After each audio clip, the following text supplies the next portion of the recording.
Terceira, Almoço na Relva, uma obra que foi muito polêmica e que hoje é uma das mais conhecidas, não só do Manet, como do próprio impressionismo e da história da arte ocidental como um todo. Mas por que essa obra foi polêmica quando ela surgiu e ela ainda é tão conhecida até hoje, é uma daquelas que a gente olha e meio que já sabe o que é, todo mundo reconhece, todo mundo já viu? Por quê? O Manet pintou essa que é considerada uma das suas obras-primas, né, o Almoço na Relva, em 1862, mesmo ano, né, do que eu acabei de falar agora, né, da música no jardim. Essa obra também é conhecida como O Banho. E por quê? Um ano depois que ela foi feita, ela foi apresentada no primeiro Salão dos Recusados, né? Se vocês viram os meus outros vídeos sobre impressionismo, eu vou deixar aqui linkado, como eu já falei. Eles criaram, né, o Salão dos Recusados, uma vez que muitas das suas obras não eram aceitas, né, no salão principal, né, que era o salão oficial da Academia de Arte. Havia também o Salão dos Recusados, na quais os, a referência é suficiente, os recusados poderiam expor os seus trabalhos. Então, era como se fosse um salão paralelo ao salão oficial, no qual as obras rejeitadas eram opostas. E essa obra aqui foi para esse Salão dos Rejeitados, ela não foi para a exposição oficial, que era academicamente validada, né? Aquela que recebia o selo de validação da academia. Não, ela foi lá para outra, para os rejeitados. Mesmo estando no Salão dos Rejeitados, ela sofreu reações assim, foi recebida de uma forma muito negativa, recebeu reações extremamente negativas e mesmo escandalosas do público. E por quê? O Almoço na Relva exibe uma cena de piquenique na floresta. Tem uma mulher nua e dois homens totalmente vestidos, ou seja, a mulher não tem roupa nenhuma e eles são completamente vestidos. E eles almoçam juntos enquanto uma outra mulher com um vestido leve toma banho ao fundo. O estilo de pintura do Manet aqui se distanciou ainda mais do academicismo. Porém, não foi isso que chocou o público e a crítica. Em vez disso, a mulher, totalmente nua no centro da cena, foi ela que suscitou reações fortes. Os artistas estavam muito acostumados a retratar o nu feminino, né? O nu feminino é um clássico da história da arte ocidental, né? Foi uma coisa que era até recorrente e que nunca chocou ninguém. Porém, o nu feminino era comumente usado para retratar figuras clássicas, figuras mitológicas, porém não era usado para retratar mulheres comuns em situações comuns, menos ainda ali uma mulher nua, uma mulher comum com dois homens, né? Não era usado para retratar situações realistas. Então o nu em si, o nu feminino em si, não era um problema na história da arte ocidental, nunca foi, mas neste contexto, não representando uma figura clássica, uma figura mitológica, sim, nesse caso, especialmente com dois homens vestidos, nesse caso sim, ela era polêmica e ela causou ali muita controvérsia e confusão, porque ela estava completamente fora do contexto no qual as pessoas estavam acostumadas a ver os nus femininos até então.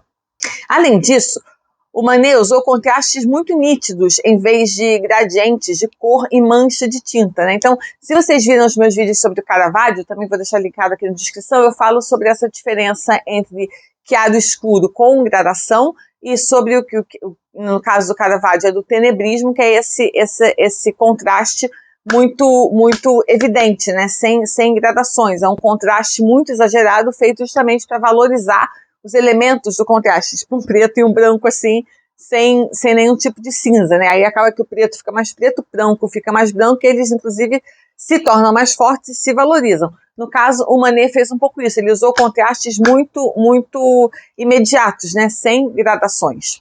E além disso, ele também ignorou as convenções estabelecidas até então. A ausência de profundidade no campo e a perspectiva era enviesada e as pinceladas eram muito visíveis. A próxima é Olímpia. Eu já falei também da Olímpia aqui numa série de vídeos que eu fiz sobre as obras mais polêmicas de todos os tempos, também vou deixar linkado aqui para vocês verem, e a Olímpia é recorrentemente considerada uma das obras mais polêmicas de todos os tempos. Então, se vocês quiserem me ouvir falar um pouco mais alongadamente sobre a Olímpia, pode correr lá e assistir, inclusive porque vocês vão também vão ver outras obras que estão elencadas ali, mas a Olímpia também tem a questão, novamente, da nudez em um cenário, né, descontextualizado da questão mitológica ou clássica.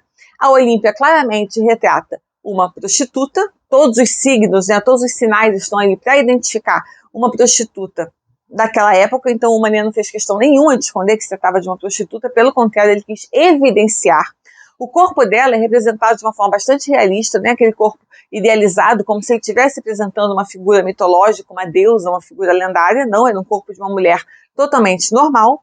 Ela tem, inclusive, a pele meio amarelada, o que pode significar que ela esteja sofrendo de algum tipo de doença venérea, né? Ela era uma prostituta, lembrando que nessa época Paris estava completamente devastada pela sífilis, sífilis da qual o próprio Manet morreu, ele morreu de sífilis, e a Olímpia está olhando para a gente assim, de forma muito, muito reta, ela está encarando a gente de frente, ela não abaixa os olhos, ela não olha para o outro lado, ela olha para a gente. Então ela tem um olhar assim de orgulho, né, um olhar de altivez. O fato dela ser uma prostituta não é apresentado como algo do qual ela devesse estar com vergonha, não é algo apresentado como vergonhoso, não, de forma alguma.